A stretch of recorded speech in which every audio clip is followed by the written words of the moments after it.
5 points के क्या है डिफरेंस को समझ पाएंगे। और अगर 5 मार्क्स में सवाल बनता है तो वहां पे आप इसका आंसर लिख के पूरे नंबर्स को अचीव कर सकते हैं। 2 पॉइंट ध्यान रखने हैं। पहला क्या है, इंडस्ट्री में प्रोडक्शन होता है, कॉमर्स में डिस्ट्रीब्यूशन होता है, ट्रेड में बाइंग एंड सेलिंग होती है। बिजनेस का ऑब्जेक्टिव सिर्फ और सिर्फ प्रॉफिट के ऊपर ही सेंटर्ड नहीं है, उसके अलावा भी और भी ऑब्जेक्टिव्स हैं। हेलो स्टूडेंट्स, कैसे हैं आप सब? आई होप आप सब अच्छे होंगे, आपकी स्टडीज बहुत ही जबरदस्त चल रही होगी। मेरा नाम है इंजमाम खान, स्वागत करता हूं आपका हमारे शानदार यूट्यूब प्लेटफॉर्म जिसका नाम है FMI करियर इंस्टीट्यूट। जैसा कि बच्चों आपको पता है कि क्लास 11 का कोर्स हमारा स्टार्ट हो चुका है, बिजनेस स्टडीज का एंड अकाउंटेंसी और इकोनॉमिक्स का भी शाहरुख सर ने स्टार्ट कर दिया है। लास्ट जो वीडियो आई थी बेटा अकाउंट्स की और इकोनॉमिक्स की, वो उसके सिलेबस के इंट्रोडक्शन के बारे में थी। फटाफट से उन वीडियो को देख लेना ताकि आपको पता चल जाए कि आपके क्लास 11th में अकाउंट्स और इकोनॉमिक्स का क्या सिलेबस रहने वाला है और कैसे कैसे आगे आपको लेक्चर्स मिलने वाले हैं। और जैसा कि आपको पता है बेटा कि क्लास 11 बिजनेस स्टडीज का लेक्चर चैप्टर नंबर 1 जिसका नाम है nature and purpose of business या फिर evolution and fundamental of business के हम 2 लेक्चर्स को बहुत ही अच्छी तरीके से पढ़ चुके थे। और अगर अभी तक आपने उन 2 लेक्चर्स की वीडियो नहीं देखी है तो फटाफट से प्लेलिस्ट में जाएं, वहां पे आपको nature and purpose of business के नाम से एक प्लेलिस्ट देखने को मिल जाएगी। वहां से फटाफट उन 2 लेक्चर्स को आप रिवाइज करें, देन उसके बाद आप इस लेक्चर नंबर 3 के ऊपर स्विच करें ताकि आपका बेस बनता रहे और बहुत अच्छी तरीके से आपको चीजें समझ में आती रहे। आपको क्या काम करना है बेटा, आपको नोट्स बनाने हैं। कोई भी डाउट हो तो आप कमेंट सेक्शन में छोड़ सकते हैं या स्क्रीन पे चल रहे हमारे नंबर से हमसे कांटेक्ट कर सकते हैं या डिस्क्रिप्शन बॉक्स में जाके आप व्हाट्सएप चैनल लिंक से भी हमसे जुड़ सकते हैं। और जैसा कि बच्चों मैं हर वीडियो में कह रहा हूं, फिर आपसे कह रहा हूं कि जितना जल्दी आप स्टार्ट करेंगे, जितना जल्दी आप क्लास 11 के ऊपर फोकस करेंगे, इसका फायदा आपको 12th बोर्ड एग्जाम्स में देखने को मिलेगा। तो बिल्कुल भी आलस नहीं करने हैं, बिल्कुल भी मक्कारी नहीं करनी है। आपको बहुत अच्छी तरीके से क्लास 11 पे फोकस होकर पढ़ाई करनी है और अपने सारे कॉन्सेप्ट्स को यहाँ पे क्लियर करना है ताकि 12th में आपको किसी तरह की कोई भी दिक्कत ना आए। और जितना जल्दी स्टार्ट करेंगे उतना ज्यादा आपके लिए फायदेमंद रहेगा। तो आज हम स्टार्ट करने वाले हैं बेटा chapter number 1 evolution and fundamental of business का लेक्चर नंबर 3। तो एक बार मैं फटाफट से आपको बता देता हूं बेटा कि हमने प्रीवियस 2 लेक्चर्स में क्या क्या पढ़ लिया। हमने बात करी थी मीनिंग ऑफ बिजनेस की, कि आखिर बिजनेस का मतलब क्या होता है। देन हमने बात करी थी characteristics and features of business की, कि आखिर बिजनेस के फीचर्स क्या होते हैं, उसकी कैरेक्टरिस्टिक्स क्या होते हैं। देन हमने बात करी थी बेटा ह्यूमन एक्टिविटीज की, कि आखिर ह्यूमन एक्टिविटीज क्या होती है, जिसमें हमने economic activities and non economic activities को समझने की बहुत ही अच्छी तरीके से कोशिश करी थी।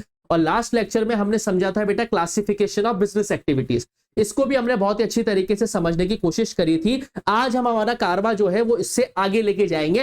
क्लासिफिकेशन ऑफ बिजनेस एक्टिविटीज का एक टॉपिक समझ के हम ऑब्जेक्टिव्स ऑफ बिजनेस की तरफ बढ़ेंगे कि आखिर बिजनेस करने के ऑब्जेक्टिव्स क्या होते हैं, क्योंकि हम जो सिलेबस जो हम सब्जेक्ट पढ़ रहे हैं उसका नाम भी क्या है बच्चों, बिजनेस स्टडीज है। और अगर आपको वीडियोस पसंद आ रही है बेटा तो वीडियोस को लाइक करो, दोस्तों के साथ शेयर करो, चैनल को सब्सक्राइब करो, बेल आइकन पे क्लिक करना मत भूलना ताकि आपको सभी वीडियोस के नोटिफिकेशन टाइम टू टाइम क्या हो बेटा मिलते रहे। तो फटाफट से स्टार्ट करते हैं बेटा हम अपना आगे का टॉपिक, जिसमें मैं आपको एक बार क्लासिफिकेशन ऑफ बिजनेस एक्टिविटीज का जो टॉपिक हमारा बच गया था उसको फटाफट से कंप्लीट करवा देता हूं। ये बेसिक एक डिफरेंशिएशन का सवाल है बेटा जो मोस्टली एग्जाम्स में पूछा जाता है क्लास 11 के, कि what is the difference between industry, commerce and trade.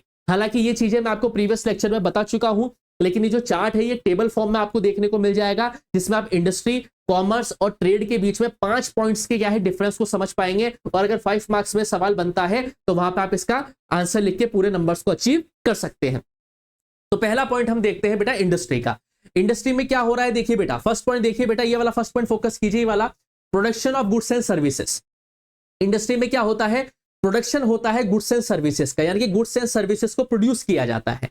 वहीं पर ही कॉमर्स के अंदर क्या होता है बेटा, distribution of goods and services. जब होलसेल मार्केट में गुड्स को सर्विसेज को डिस्ट्रीब्यूट किया जाता है उस कॉन्सेप्ट को हम क्या कहते हैं बेटा, कॉमर्स कहते हैं। और ट्रेड का मतलब क्या होता है, ट्रेड का मतलब होता है buying and selling of goods and services. याद रखना, कॉमर्स में डिस्ट्रीब्यूशन है, ट्रेड में खरीदना बेचना है गुड्स एंड सर्विसेज का। तो तीनों में डिफरेंस है बेटा। इंडस्ट्री में गुड्स एंड सर्विसेज का प्रोडक्शन होता है, कॉमर्स में गुड्स एंड सर्विसेज का डिस्ट्रीब्यूशन होता है, और ट्रेड में गुड्स एंड सर्विसेज का खरीदना बेचना होता है, बाइंग एंड सेलिंग होता है। सेकंड डिफरेंस क्या है बेटा, इंडस्ट्री के अंदर large amount of capital invest होती है, यानी कि इसमें कैपिटल इन्वेस्टमेंट ज्यादा क्वांटिटी में किया जाता है। वहीं पर ही कॉमर्स में अगर हम देखें बेटा, तो कॉमर्स में जो है इंडस्ट्री के कंपैरिजन में कैपिटल थोड़ा कम लगता है। याद रखना, कॉमर्स के अंदर जिसमें हम distribution of goods and services करते हैं, इसमें इंडस्ट्री के कंपैरिजन में कम कैपिटल इन्वेस्ट होता है, ठीक है बेटा। और ट्रेड के अंदर डिपेंड करता है कि बिजनेस का नेचर क्या है। ट्रेड के अंदर यानी कि व्यापार के अंदर डिपेंड करता है कि आपके बिजनेस का नेचर क्या है, उस हिसाब से यहाँ पे कैपिटल का इन्वेस्टमेंट जो होता है वो क्या होता है बेटा, डिसाइड किया जाता है। चीजें क्लियर है बेटा? 2 पॉइंट ध्यान रखने हैं। पहला क्या है, इंडस्ट्री में प्रोडक्शन होता है, कॉमर्स में डिस्ट्रीब्यूशन होता है, ट्रेड में बाइंग एंड सेलिंग होती है। दूसरा, इंडस्ट्री में कैपिटल ज्यादा इन्वेस्ट होती है, कॉमर्स में इंडस्ट्री के कंपैरिजन में कम कैपिटल इन्वेस्ट होती है, और ट्रेडिंग में बिजनेस के नेचर के हिसाब से डिसाइड किया जाता है कि वहां पे कितना आपको क्या करना है बेटा, इन्वेस्टमेंट करना है।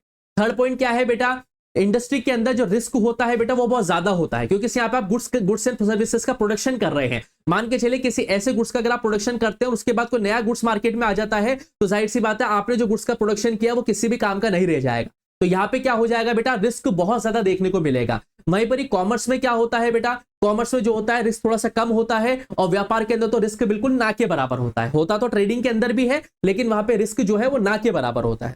क्लियर है बेटा?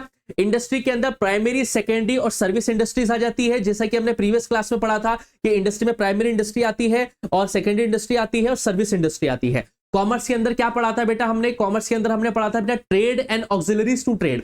ट्रेड का मतलब क्या होता है, buying and selling of goods and services, और ऑक्सिलरीज टू ट्रेड का मतलब क्या होता है कि उस बाइंग एंड सेलिंग के परचेस को जो इजीली बना देता है, sorry distribution of goods and services को जो इजीली बना देता है, उसे हम ऑक्सिलरीज टू ट्रेड कहते हैं। और ट्रेड का मतलब क्या होता है, इंटरनल ट्रेड और इंटरनेशनल ट्रेड। इंटरनल ट्रेड का मतलब क्या होता है, जो विद इन द कंट्री हो रहा है, जैसे राजस्थान का कोई माल एमपी जा रहा है या मध्य प्रदेश का कोई माल राजस्थान में आ रहा है, तो ये इंटरनल कंट्री के अंदर ट्रेडिंग हो रही है, तो इसे हम बोलते हैं इंटरनल ट्रेड। लेकिन जब हम दूसरे देशों के अंदर कोई सामान को बेच रहे हैं या कोई खरीद रहे हैं, तो उसे हम बोलते हैं फॉरेन ट्रेड, और फॉरेन ट्रेड को ही हम इंटरनेशनल ट्रेड भी कहते हैं। और ये इंटरनेशनल ट्रेड जो है बेटा, ये ओपन इकोनॉमी का पार्ट होता है, और इसे हम ग्लोबलाइजेशन के साथ भी लिंक करके समझते हैं। तो ट्रेडिंग 2 तरीके की होती है, एक इंटरनल ट्रेड होता है, एक इंटरनेशनल ट्रेड होता है। इंटरनल ट्रेड वो होता है जो with in the territory of the country हो, यानी कि कंट्री की बाउंड्रीज के अंदर होता है, और जब 2 या 2 से ज्यादा देशों के बीच में ट्रेड होता है, उसे हम इंटरनेशनल ट्रेड कहते हैं। तो ये था बेटा क्लासिफिकेशन इंडस्ट्री, कॉमर्स और ट्रेड का, आपके सामने बहुत ही अच्छी तरीके से 4 पॉइंट हमने यहाँ पे समझे हैं बेटा। एग्जाम में अगर आपसे सवाल बनता है तो आप यहाँ पे बहुत ही अच्छी तरीके से इसका आंसर लिख पाएंगे, और पूरे नंबर आप यहाँ पे क्या कर पाएंगे बेटा, गेन कर पाएंगे। आई होप आपको ये टॉपिक समझ में आया होगा। देन हम आगे बढ़ते हैं बेटा ऑब्जेक्टिव्स ऑफ बिजनेस के, कि सर हम जो ये बिजनेस कर रहे हैं आखिर इसके ऑब्जेक्टिव्स क्या होते हैं। मोटा मोटा अगर आप समझोगे बेटा, तो मोटा मोटा बात तो ये है कि बिजनेस का ऑब्जेक्टिव सिर्फ एक ही होता है, प्रॉफिट कमाना। क्या होता है बेटा, टू अर्न प्रॉफिट। लेकिन आज के दौरान क्या है, आज के समय के अंदर क्या है बेटा, इसका जो ऑब्जेक्टिव है वो थोड़ा सा ब्रॉडर हुआ है। अब कंपनी का ऑब्जेक्टिव सिर्फ प्रॉफिट कमाना नहीं रहा है, ऐसा नहीं प्रॉफिट नहीं कमाएगी, मैं बोल रहा हूं अब कंपनीज का ऑब्जेक्टिव सिर्फ प्रॉफिट कमाना नहीं है, अब और भी चीजें हो गई है, प्रॉफिट के अलावा और भी चीजें होती है। वो अब हम समझेंगे इस टॉपिक के अंदर कि आखिर बिजनेस के ऑब्जेक्टिव्स होते क्या हैं। तो पहला देखिए बेटा, objective of business means what the business people want to get in return for what they do. वैसे तो बिजनेस का प्राइमरी ऑब्जेक्टिव क्या होता है बेटा, कि गुड्स एंड सर्विसेज का डिस्ट्रीब्यूशन करें, ताकि किसके लिए, प्रॉफिट कमाने के लिए। सेकंड पॉइंट पे फोकस करो बेटा, प्राइमरी ऑब्जेक्टिव क्या होता है बेटा बिजनेस का, हर बिजनेस का प्राइमरी ऑब्जेक्टिव ये होता है बेटा कि वो गुड्स एंड सर्विसेज का डिस्ट्रीब्यूशन करके या प्रोडक्शन करके या बाइंग एंड सेलिंग करके ज्यादा से ज्यादा प्रॉफिट कमा ले। लेकिन आज के टाइम पे क्या है बेटा, बिजनेस का ऑब्जेक्टिव सिर्फ और सिर्फ प्रॉफिट के ऊपर ही सेंटर्ड नहीं है, उसके अलावा भी और भी ऑब्जेक्टिव्स हैं। तो उसके अलावा और क्या क्या ऑब्जेक्टिव्स हैं, तो पहला कंज्यूमर सेटिस्फेक्शन। एक कंपनी या एक बिजनेस या एक इंडस्ट्री ऐसा प्रोडक्ट मैन्युफैक्चर करे जो कंज्यूमर की नीड को सेटिस्फाई करे। मान के चलिए मैं कोई ऐसे प्रोडक्ट को मैन्युफैक्चर कर देता हूं जिससे कंज्यूमर सेटिस्फाई ही नहीं हो रहा है, तो जाहिर सी बात है वो मेरा प्रोडक्ट खरीदेगा नहीं, और अगर वो मेरा प्रोडक्ट खरीदेगा नहीं तो मुझे प्रॉफिट होना ही नहीं है। तो कंज्यूमर सेटिस्फेक्शन भी वन ऑफ द ऑब्जेक्टिव होता है बिजनेस का। दूसरा, अब कस्टमर को सेटिस्फाई करना है तो एम्प्लॉयज को भी सेटिस्फाई करना पड़ेगा। तो जो एम्प्लॉयज कंपनी के अंदर काम कर रहे हैं उनको भी सेटिस्फेक्शन मिलना जरूरी है। उनको सेटिस्फेक्शन कैसे मिलेगा, टाइम टाइम पे उनका इंक्रीमेंट किया जाए, उनको प्रमोशन दिया जाए, उनको कैश या काइंड में किसी ना किसी तरीके से खुश रखा जाए, तब जाके तो वो सेटिस्फाई होंगे, और तब जाके वो अपनी 100% एफिशिएंसी के साथ काम करेंगे। तो एम्प्लॉयज को सेटिस्फाई रखना भी वन ऑफ द ऑब्जेक्टिव होता है बिजनेस का। तीसरा, इनोवेशन, लगातार अपने प्रोडक्ट में इनोवेट करना। जैसा कि आपको पता है बेटा, आज के टाइम पे दिन पर दिन टेक्नोलॉजी बदल रही है, पहले ब्लैक एंड व्हाइट टीवी आती थी, फिर कलर आ गई, फिर एलसीडी आ गई, फिर एलईडी आ गई, फिर अब कर्व टीवी आ गई है, फिर उसी के अंदर हीटर भी बन जाता है। तो लगातार टेक्नोलॉजी बदल रही है। तो अगर आप अपने प्रोडक्ट के अंदर इनोवेशन नहीं करोगे, कुछ नया नहीं लेके आओगे, तो जाहिर सी बात है आपका मार्केट खत्म हो जाएगा पूरी तरीके से। तो लगातार बिजनेस को सक्सेसफुल बनाने के लिए आपको अपने प्रोडक्ट के अंदर या अपने बिजनेस के अंदर लगातार इनोवेशंस करने पड़ेंगे, तब जाके ही आप कंपनी को लंबे समय तक सर्वाइव कर पाओगे इस कॉम्पिटिटिव मार्केट के अंदर। चौथा ऑब्जेक्टिव क्या है? अपनी गुडविल को बढ़ाना। गुडविल क्या होती है बेटा? गुडविल को ऐसे समझो बेटा, गुडविल होती क्या है जैसे समझिए कि मैंने बोला कि आप इनके पास जाके ये चीज खरीद लीजिए, तो आप बोलोगे कि भरोसे का तो आदमी है ना, तो मैंने क्या बोला कि हाँ बहुत भरोसे का आदमी है, ये आदमी कुछ भी कर सकता है लेकिन धोखा नहीं दे सकता। मतलब उस पर्सन की मेरी नजर में गुडविल बहुत अच्छी है, मतलब उस व्यक्ति की या उस पर्सन की जो है सोसाइटी में इमेज बहुत अच्छी है, उसकी गुडविल बहुत अच्छी है, वो जैसा कह देगा वैसा कर दिया जाएगा। तो याद रखना, एक कंपनी के ऊपर भरोसा होता है ना, जैसे मान के चलिए आप किसी न किसी कंपनी का प्रोडक्ट इस्तेमाल करते होंगे, तो आप उस कंपनी के प्रोडक्ट को लगातार इस्तेमाल क्यों कर रहे हैं? क्योंकि आपकी उस कंपनी के ऊपर गुडविल बनी हुई है कि नहीं यार ये कंपनी जो प्रोडक्ट दे रही है अच्छा प्रोडक्ट दे रही है, क्योंकि इस कंपनी के मार्केट में क्या है? गुडविल है, इसकी एक रेपुटेशन बनी हुई है। तो जाहिर सी बात है बिजनेस का ये भी ऑब्जेक्टिव होता है कि वो अपनी गुडविल को इंक्रीज करे, क्योंकि जितनी ज्यादा क्वालिटी या जितनी ज्यादा भरोसा लोगों का उसके ऊपर बनेगा, उतना ही बिजनेस आपका सक्सेसफुल होगा। साथ के साथ क्या है बेटा? Increase in productivity. अपने प्रोडक्टिविटी को क्या करना है बेटा? बढ़ाना। ये भी बिजनेस का क्या रहता है बेटा? एक ऑब्जेक्टिव रहता है। अब ये तो थे ऑब्जेक्टिव्स। याद रखना बेटा, आपसे पूछा जाए प्राइमरी ऑब्जेक्टिव क्या है बिजनेस का, तो याद रखना to earn profit. Primary objective तो प्रॉफिट अर्न करना ही होता है, लेकिन प्रेजेंट के सिनेरियो को देखते हुए सिर्फ प्रॉफिट अर्न करने से काम नहीं चलेगा। अब आपको कंज्यूमर को भी सेटिस्फाई करना है, एम्प्लॉयज को भी सेटिस्फाई करना है, अपने प्रोडक्ट में इनोवेशन भी लेके आने हैं, ठीक है। और आपको क्या करना है बेटा? गुडविल को भी इंक्रीज करना है और प्रोडक्टिविटी को भी इंक्रीज करना है। तो ये भी कुछ अदर ऑब्जेक्टिव्स है बेटा बिजनेस के, जो बिजनेस को सक्सेसफुल बनाने में आपकी बहुत ही ज्यादा मदद करेंगे। अब बिजनेस होगा तो रिस्क जो है पीछे पीछे चलता हुआ आएगा, क्योंकि याद रखना बेटा बिजनेस है तो रिस्क है, और अगर आप रिस्क लेना नहीं जानते तो ये समझ लीजिए कि बिजनेस आपके लिए बना नहीं है। याद रखना बिजनेस जो है सर्टेन कॉन्सेप्ट नहीं है बेटा, ये एक अनसर्टेन है। बिजनेस के अंदर कभी भी सर्टेनिटी आपको देखने को नहीं मिलेगी। बिजनेस कभी भी ऐसे नहीं चलता है, बिजनेस चलता है ऐसे, ठीक। बिजनेस के अंदर आपको कभी भी रिजिडिटी नहीं मिले, मतलब सॉरी कभी भी आपको वो है ना रिजिड नहीं मिलेगा। बिजनेस आपको क्या मिलेगा? अनसर्टेन मिलेगा, यानी कि बिजनेस के अंदर हमेशा रिस्क शामिल होता है, और अगर आपको रिस्क उठाना नहीं आता है तो आप बिजनेस करने के लिए कैपेबल नहीं है। तो याद रखना जब जब आप बिजनेस करेंगे वहां पे हमेशा रिस्क बना रहेगा, इन एडुकेट प्रॉफिट का या लॉस होने का या अनसर्टेनिटीज होने का। अब आप बोलोगे सर रिस्क क्यों आता है? जाहिर सी बात है, इनोवेशंस का जमाना है, टेक्नोलॉजी का जमाना है बेटा, तो लगातार कंज्यूमर के टेस्ट क्या हो रहे हैं? बदल रहे हैं। पहले कंज्यूमर क्या खरीदता था, अब कंज्यूमर क्या खरीद रहा है? कभी मान के चलिए कि कंपनी के एम्प्लॉय स्ट्राइक पे चले गए, हड़ताल पे चले गए, प्रोडक्शन पूरी तरीके से रुक गया। अब मार्केट में डिमांड तो बहुत ज्यादा थी, लेकिन कंपनी के एम्प्लॉय स्ट्राइक पे चले गए तो प्रोडक्शन पूरी तरीके से ठप हो गया। लॉस होने का नुकसान हो सकता है, रिस्क हो सकता है। कंपटीशन बहुत बढ़ गया है। अब मार्केट में अगर आप सोप लेने जाते हो या साबुन लेने जाते हो तो एक ही साबुन बहुत सारी कंपनी के बिक रहे हैं। लक्स भी दे रहा है, लाइफ बॉय भी दे रहा है, डेटोल भी दे रहा है, डव भी दे रहा है, और सभी ये दावा करते हैं कि हमारा साबुन बहुत ही बढ़िया है। तो कंपटीशन बढ़ रहा है। साथ के साथ गवर्नमेंट की पॉलिसी जब जब बदलती है तो उससे भी बिजनेस के अंदर क्या आ जाता है बेटा? रिस्क हमें देखने को मिल जाता है। तो याद रखना बिजनेस होगा तो रिस्क होगा ही होगा। कभी कभार प्रॉफिट आपने जो सोचा होगा उस हिसाब से प्रॉफिट नहीं आएगा, कभी कभी आप सोच के बैठे होंगे प्रॉफिट आएगा लेकिन हो जाता है लॉस। तो बहुत सारी अनसर्टेनिटीज बिजनेस में बनी रहती है। तो एक सक्सेसफुल बिजनेसमैन क्या होता है बेटा? इन रिस्क को समझता है, इन रिस्क को अडॉप्ट करता है और उन रिस्क के साथ खेल के अपने प्रॉफिट को बना लेता है। तो याद रखना बिजनेस होगा तो रिस्क होगा ही होगा, इस बात को आपको बहुत अच्छी तरीके से यहां पे ध्यान रखना है।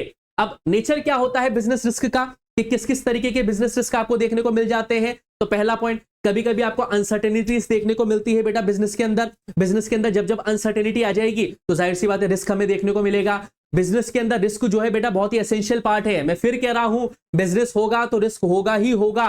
Risk is an essential part of every business. Her business का एक बहुत ही इंपॉर्टेंट पार्ट होता है बेटा रिस्क। और याद रखना जितना बड़ी साइज आपके बिजनेस की होगी, जितना बड़ा नेचर आपके बिजनेस का होगा, आपका रिस्क भी उतना ही बड़ा होगा। मान के चलिए आप चाय की दुकान लेके बैठे हुए हैं बेटा, तो चाय की दुकान में आपके पास दूध होगा या शक्कर होगा, तो दूध खराब होगा तो ऐसा नहीं करोड़ों का नुकसान हो गया बेटा। तो याद रखना डिपेंड करता है रिस्क कि आपकी बिजनेस की साइज क्या है। जितनी बड़ी आपकी साइज की बिजनेस की साइज होगी उतना ही ज्यादा उसमें रिस्क का संभावना बनेगी, और जितना छोटा आपका बिजनेस होगा उतना ही कम रिस्क उसमें आपको देखने को मिलेगा। और याद रखना प्रॉफिट आप तभी बना पाओगे जब आप रिस्क लोगे। अगर आप रिस्क नहीं लोगे तो प्रॉफिट आपको नहीं मिलेगा। रिस्क प्रॉफिट कब मिलता है बेटा? रिस्क लेने से। जैसे अपन कहते हैं ना नाम बनते हैं रिस्क से, तो वही बात है बेटा। तो क्या बात हो रही है बेटा? प्रॉफिट तभी बनेगा जब आप क्या लेंगे बेटा? रिस्क लेंगे। अब रिस्क बहुत सारे तरीके के होते हैं। नेचुरल कॉजेस जैसे ड्राउट आ जाना, फ्लड्स हो जाना या फेमाइन हो जाना, ह्यूमन कॉजेस की वजह से इकोनॉमिक्स में जो चेंजेस आते हैं बेटा, गवर्नमेंट की पॉलिसीज बदल जाना, फिजिकल कॉजेस या अदर कॉजेस, तो उन वजह से आपको बिजनेस के अंदर रिस्क देखने को मिल जाता है।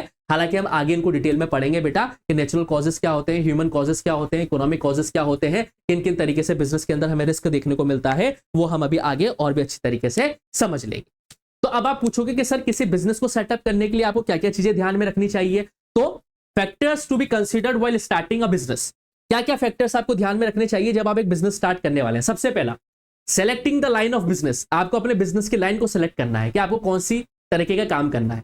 दूसरी बात, उसके स्केल को फोकस करो, लार्ज है, स्मॉल है या वेरी स्मॉल है, किस तरीके के बिजनेस को आपको रन करना है, छोटा, बड़ा या बहुत बड़ा, किस बिजनेस ऑर्गेनाइजेशन, किस फॉर्म के बिजनेस ऑर्गेनाइजेशन को आपको रन करना है। लोकेशन पे फोकस आपको करना पड़ेगा, फाइनेंशियल रिक्वायरमेंट आपके लिए क्या क्या रहेगी, कहां से पैसे लेके आओगे, क्या क्या फिजिकल फैसिलिटीज आपको चाहिए, प्लान लेआउट आपको चाहिए बेटा, कॉम्पिटेंट के बारे में आपको ध्यान रखना पड़ेगा, टैक्स की प्लानिंग आपको करनी पड़ेगी, देन उसके बाद आप एंटरप्राइज को सेटअप कर पाएंगे। तो ये बहुत ही सिंपल चीज है बेटा, ये आपको पता है कि क्या क्या फैक्टर्स होते हैं बिजनेस को सेटअप करने के लिए। क्या क्या फैक्टर्स है, जाहिर सी बात है, लैंड लगेगी, लेबर लगेगा, कैपिटल लगेगा, गवर्नमेंट की क्या पॉलिसीज है, कौन सा बिजनेस ऑर्गेनाइजेशन हमें खोलना है, किस कैपिटल तक का हमें खोलना है, किसमें कितना टैक्स दिया जाता है, किसमें कितना कॉम्पिटिशन है, ये सारी चीजें आपको ध्यान रखनी पड़ेगी बेटा एक बिजनेस को, ऑर्गेनाइजेशन को ओपन करते वक्त। तो ये था बेटा हमारा ऑब्जेक्टिव्स ऑफ बिजनेस वाला टॉपिक, जिसमें हमने पढ़ा कि बिजनेस के ऑब्जेक्टिव्स क्या रहते हैं, देन हमने पढ़ा बेटा कि बिजनेस रिस्क क्या होता है, और ये भी हमने पढ़ा बेटा कि रिस्क है तो ही प्रॉफिट है, और रिस्क एक इंपॉर्टेंट एलिमेंट होता है बिजनेस का। ठीक है, देन हमने पढ़ा कि क्या क्या फैक्टर्स हैं जो हमें ध्यान में रखने चाहिए बेटा बिजनेस को शुरू करते वक्त। आई होप आपको ये सारा का सारा टॉपिक समझ में आया होगा।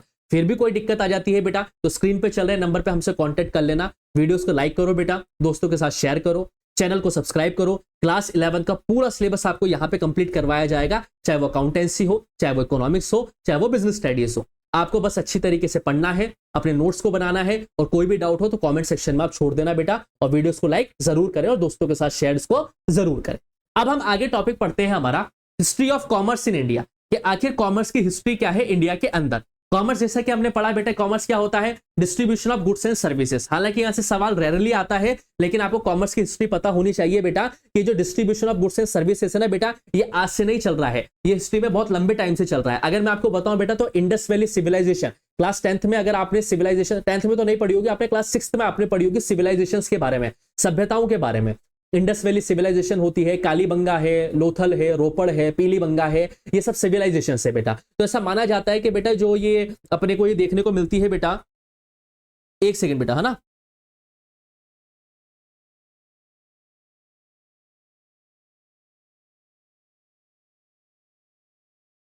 ठीक है बेटा, समझ में आ रहा है बेटा आपको। तो याद रखना बेटा, ये जो अपने ये अपन क्या बात कर रहे हैं, अपन बात कर रहे हैं बेटा कि ये जो हमारा हाँ कॉमर्स का जो पार्ट है बेटा, जो ये कॉमर्स वाला कॉन्सेप्ट है बेटा, इसका इतिहास आज का नहीं है बेटा, बहुत पुराने समय से क्या है बेटा, कॉमर्स यानी कि ये distribution of goods and services चलता आ रहा है। ठीक है, जैसे कि पहले क्या हुआ करता था बेटा, जब कॉइन्स नहीं आए थे तो उससे पहले बार्टर सिस्टम चलता था। बार्टर सिस्टम का मतलब क्या होता है, एक्सचेंज ऑफ गुड्स, है ना, गुड्स एंड सर्विसेज का एक्सचेंज करना, गुड्स एंड सर्विसेज के साथ ही, यानी कि exchange of commodities, barter system चलता था। आपको पता है ना बेटा, चीज के बदले में चीज ले लेना, जैसे 1 किलो शक्कर देके 1 किलो चावल ले लिया, 1 किलो चावल देके 1 किलो दाल ले ली, ये बार्टर सिस्टम चलता था कॉइन्स के आने से पहले।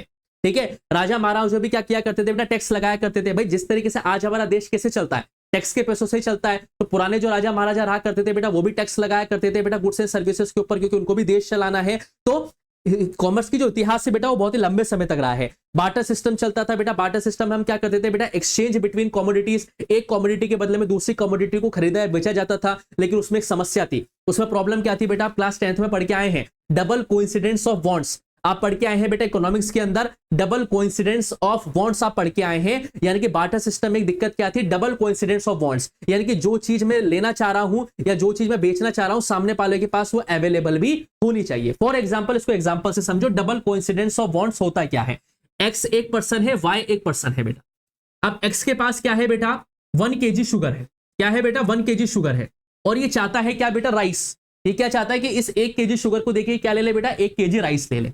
अब y के पास क्या है बेटा, 1 kg राइस, क्या है बेटा, 1 kg राइस, और इसको क्या चाहिए बेटा, शुगर चाहिए। तो x क्या करेगा बेटा, x अपनी शुगर इसको दे देगा और इससे क्या ले लेगा बेटा, राइस ले लेगा। ये कहलाता है बार्टर सिस्टम। लेकिन इसमें डबल कोइंसिडेंस क्या है ये समझो, x के पास 1 किलो शुगर तो है और इसे चाहिए राइस, लेकिन y के पास राइस तो नहीं है, y के पास क्या है बेटा, पल्स है, या सीरियल से, पल्सेस से। अब मुझे बताओ कि अब हो पाएगा क्या बेटा इनके बीच में एक्सचेंज? बेटा नहीं हो पाएगा, क्योंकि 1 किलो शुगर तो इसके पास है, लेकिन 1 किलो शुगर के बदले में चाहता क्या है? राइस। लेकिन वाई के पास क्या है बेटा? राइस नहीं है, वाई के पास क्या है बेटा? पल्सेस है। तो अब क्या है? डबल कोइंसिडेंस नहीं हो पाएगा, दोहरा इत्तेफाक नहीं हो पाएगा। ये चीजें तभी पॉसिबल हो पाएगी बेटा जब एक्स के पास शुगर है, इसे चाहिए राइस, और वाई के पास है राइस, और राइस को इसको वाई को क्या चाहिए बेटा? शुगर। तभी जाके बार्टर सिस्टम क्या हो पाएगा बेटा? सक्सेसफुली अकर हो पाएगा। तो इसमें प्रॉब्लम हमें देखने को मिलती है बेटा डबल कोइंसिडेंस ऑफ बॉन्ड्स की। फिर उसके बाद कॉइन्स आए, कॉइन्स के बाद बेटा पेपर मनी आया बेटा, यानी कि करेंसी आया। देन उसके बाद आपको पता ही है बेटा आज के टाइम पे क्या चल रही है बेटा? इलेक्ट्रॉनिक करेंसी भी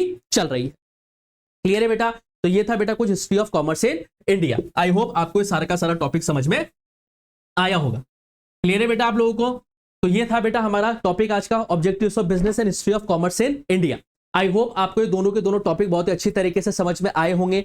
फिर भी कोई दिक्कत रह जाती है बेटा तो कमेंट सेक्शन में आप अपने सवालों को छोड़ सकते हो, या डिस्क्रिप्शन बॉक्स में जाके आप व्हाट्सएप लिंक के जरिए हमसे जुड़ सकते हो, वहां पे भी आप हमसे सवाल पूछ सकते हो। वीडियोस पसंद आ रही हो तो वीडियोस को लाइक करो, दोस्तों के साथ शेयर करो, चैनल को सब्सक्राइब करो, बेल आइकन पे क्लिक करो ताकि आपको फटाफट से नोटिफिकेशंस मिल जाएं। और क्लास 11 की प्रिपरेशन बेटा बहुत ही जल्दी से स्टार्ट करो, तो क्योंकि जितना जल्दी आपका बेस बनेगा उतना ही फायदा आपको लॉन्ग टर्म में मिलने वाला है। तो जल्दी ही मिलूंगा बेटा इस चैप्टर के लेक्चर नंबर 4 के साथ। तब तक के लिए आप लोग पढ़ते रहिए, मस्त रहिए। Thank you, bye bye.